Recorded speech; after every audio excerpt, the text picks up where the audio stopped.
suppose how we all progressed, and it was in that RAD, which it was Tilb said to me, okay, this alley-oop turn down, yeah.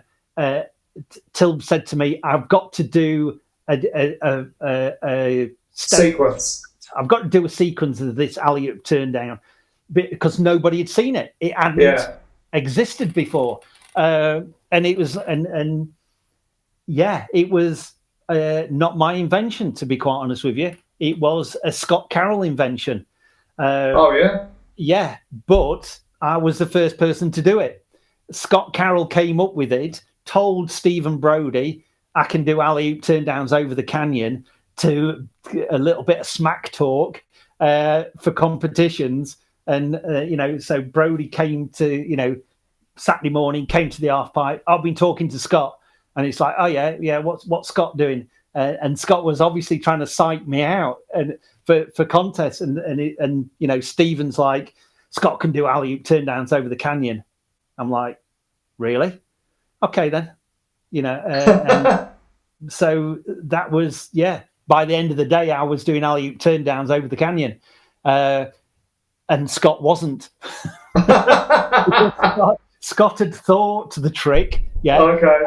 Thought he was going to psych me out, but didn't think that I'd go and learn it. And it was like, right, well, but while I was learning them alley-oop, I also learned them drifting forwards. So I could, in that run in RAD, I was doing a carving turn down over the canyon, alley-oop turn down on the other side, and then an alley-oop turn down going back the other way.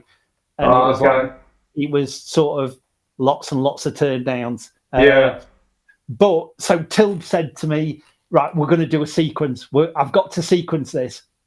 So I'm like, okay, Tilb, right, what do you want me to do? And he's like, and I'm like, just because it was the first shoot and he could have told us to do anything and we would have, and Tilb's like, well, I'm going to sit in the canyon and I'm going to catch this, as you come up and, because he wanted to show it was an alley-oop and he wanted to show the movement of what it is.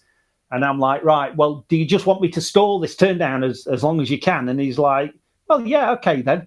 And it's like, badoom. And it's like, right, get into this turn down, stall it for Tilb and, wait for the, the auto, the motor wind and then sort of, get out of this turn down. But I must have done 20 or so, or that day it was just like, right, let's do another one.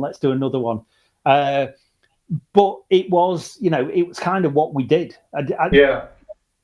I suppose we stepped it up a little bit because Tilb and Nick were there and, the cameras were there. But the vibe, was everything that we did in that photo shoot was what we did anyway. But probably we added a little bit. Turned it up a touch, we stuck 10% on top of it. And the no-footed can again was just, I mean, that no-footed can is from a no-footer into a no-footer. Oh, okay. Which you can't see in the photo.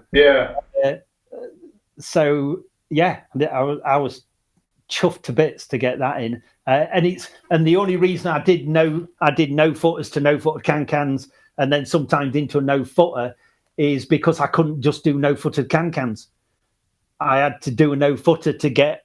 Yeah, I know other people who used to do that, get it going to sort of get free, Exactly, to get into that position and then kind of, and go from there. So it was good. And I think Tilb really got the essence of what we were doing because when we weren't riding the half pipe, we were riding street.